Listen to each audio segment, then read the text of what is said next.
Good morning, Year 3. Today we're going to investigate the functions of a skeleton.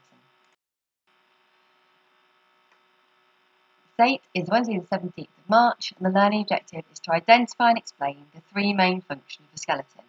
You don't need to write this in your book today because the task is completed on a sheet attached to the dojo activity. Who's skeleton? This is your first job. Have a look, see which skeleton matches up with which animal. Which is the human, the dog, the horse, the snake, or the fish? Have a think now to yourself and see which one is which.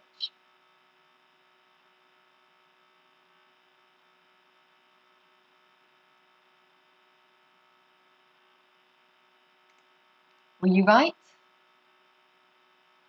Now that they're matched up, can you see the similarities between them? What can you see that looks the same on all of these animals? All of these animals are vertebrates. They have a backbone with vertebrae. So let's see where that is. On the horse, here is the horse's backbone. On the fish, here is the fish. On the human, it starts here at the base of the skull, goes behind the ribs, and goes all the way down.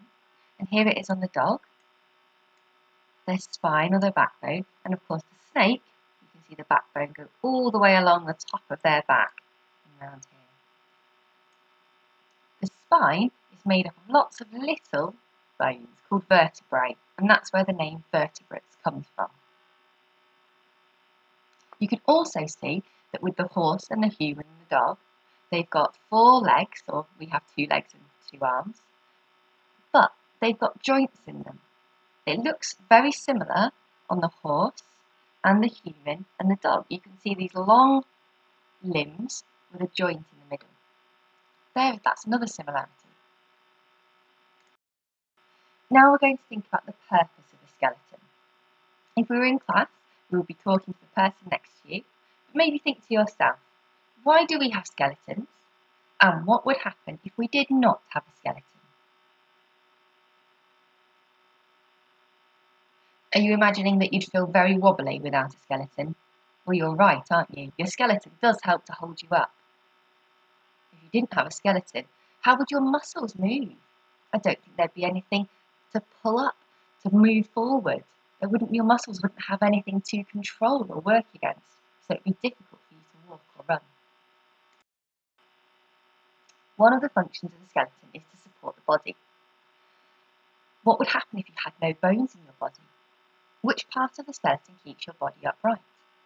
So we identified before that those animals had a backbone, and this is the part of your body that helps to keep you upright. There's part of the spine coming down from underneath the skull, and it goes behind all of those organs. These bones in your legs also help to keep you upright. These are very long bones in your body. Another function of the skeleton is to protect your body. What are your bones keeping safe? Well, I can see from this diagram that there are bones all the way around the organs in the middle, and these organs here are inside the pelvis, which curves around the back. So these bones, the ribs and the pelvis, are protecting different organs. At the top, they're protecting the lungs and the heart. At the bottom, they're protecting the intestine and all the organs that help you digest your food. So it's really important that those are kept safe. Finally, look at the skull. It's completely covered over, and what's underneath there? Your brain. Very important to keep your brain safe.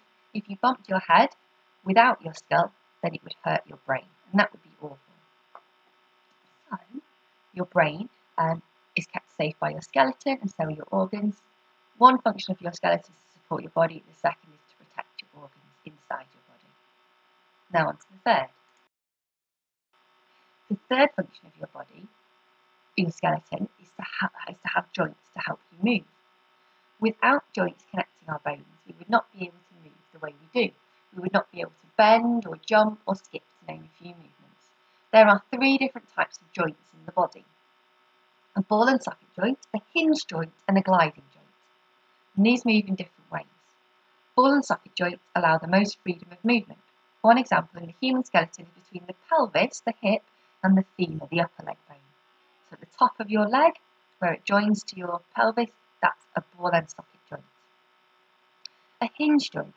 Hinge joints allow flex and extend movements, a bit like the hinge on a door. They allow forwards and backwards movements. One example in the human skeleton is between the humerus, the upper arm bone, and the radius and the ulna, the lower arm bones. That's your elbow. You have a hinge joint in your elbow, where the bones can go forwards and backwards. Gliding joints are also known as plane joints. The bones are shaped to glide over one another and allow for small, limited movements in different directions.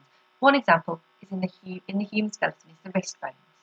So the wrist bones can move side to side and forwards and backwards. So that's the gliding joint.